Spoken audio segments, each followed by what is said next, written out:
ఓం శ్రీమాత్రే నమః. మోక్షం ఎలా పొందాలి? భగవంతుడు ప్రతి మనిషికి ఈ శరీరం నీది కాదు, ఇది నీ అద్దె ఇల్లు అని 3 అవకాశాలు ఇస్తాడు. 1 కళ్ళకి చత్వారం, 2 పళ్ళు ఊడగొడతాడు, 3 జుట్టు నెరసిపోతుంది. మొదటిది వచ్చినప్పుడు అర్థం చేసుకోకుండా డాక్టర్ దగ్గరికి వెళ్ళి కళ్ళజోడు తగిలిస్తాము, తెలుసుకోము ఎందుకు జరిగిందని. రెండవది వచ్చినప్పుడు పళ్ళకు క్యాప్ వేయించుకొని రకరకాల పేస్టులు వాడి ఉన్న పళ్ళు కూడా ఊడగొట్టుకొని పళ్ళు కట్టించుకుంటారు, అయినా కూడా అర్థం కాదు. 3 తల మెరుగు, జుట్టంతా తెల్లబడి 3వ వార్నింగ్ ఇచ్చినా సరే ఈ శరీరం నాది అని ముందుకేసి రంగులు వేస్తారు, అప్పటికి కూడా అర్థం కాదు.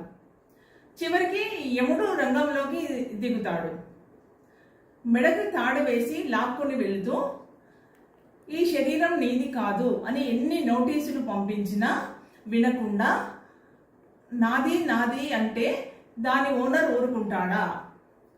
ఇంటికి అద్దె కట్టే యజమాని అంటే భయం ఉంది, కానీ శరీరాన్ని అద్దెకిచ్చిన యజమాని అంటే భయం లేదు.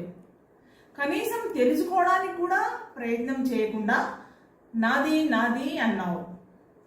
ఏది ఇప్పుడు చూపించు నీది అనేది ఏది ఉందో అని నరకంలో పడేసి నానా యాతన పెట్టి ఒరే ఈసారైనా తెలుసుకొని మసలుకో అని భూమిపైకి పంపిస్తాడు.